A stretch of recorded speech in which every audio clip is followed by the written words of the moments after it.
Bridge পর্যন্ত প্রায় হাইটে যেতে। তো এখানে আমি চিন্তা করলাম এক কাজ করি, ব্রিজ দিয়ে হাইটে হাইটে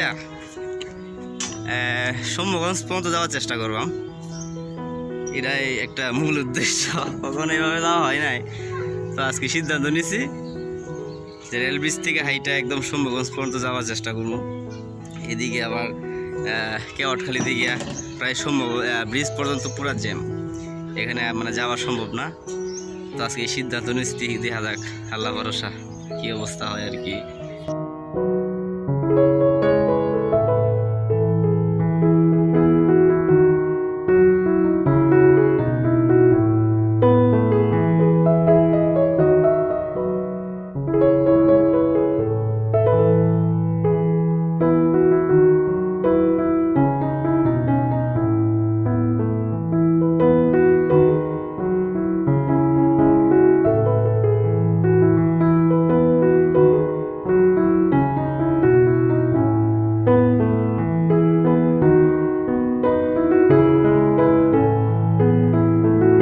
বাতাস ঠান্ডা বাতাস কোনো সমস্যা নাই, কিন্তু গরম হাওয়াটা একদম, রোদ একদম উপরে, রোদে মনে করেন যে একদম পুরো মাথা নষ্ট হয়েছে।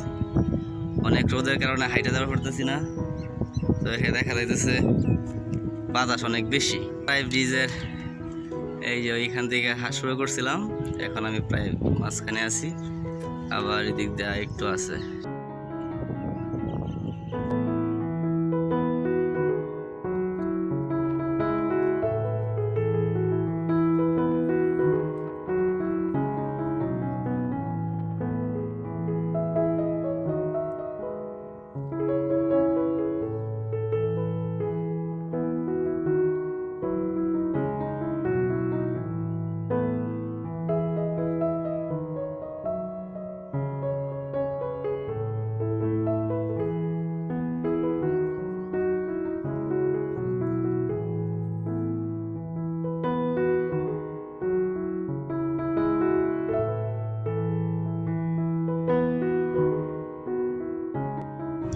তো এটা হচ্ছে ময়মনসিংহ রেল ব্রিজের পাশে যে আমাদের বাংলাদেশের বৃহত্তর একটা সেতু, আর নতুন একটা হচ্ছে, সেটা হচ্ছে স্টিল সেতু। ময়মনসিংহ বৃহত্তম স্টিল সেতু, সেটার উদ্বোধনী কাজ অতি শীঘ্রই শুরু হয়ে গেছে। তো আমরা অতি শীঘ্রই ময়মনসিংহবাসী একটা অনেক সুন্দর, আশা করি এটার একটা ভিডিও অবশ্যই সামনে আমি দেব। তো এটা আসলে সত্যি দেখার মতো, আমাদের ময়মনসিংহ শহরে একটা স্টিল সেতু হচ্ছে।